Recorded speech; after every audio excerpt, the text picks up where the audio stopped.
don't understand the destruction of Planned Parenthood offices, and you don't understand the wall that we're going to build on the southern border of the United States, you haven't read the book, The Birth Dearth by Ben Wattenberg.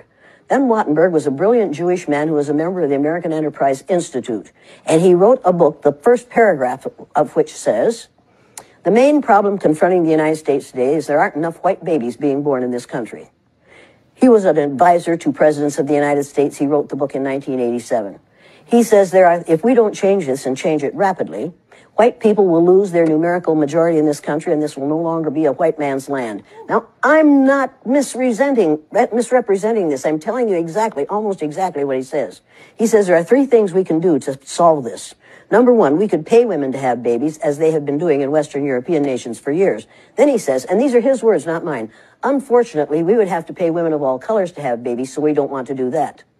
He says the second thing we could do is increase the number of legal immigrants that are allowed into this country every year. Then once again, he says, unfortunately, the vast majority of those wanting to come to this country today are people of color, so we don't want to do that. The third thing he says, and women had better pay attention to this, 60% of the fetuses that are aborted every year are white. If we could keep that 60% alive, that would solve our birth dearth.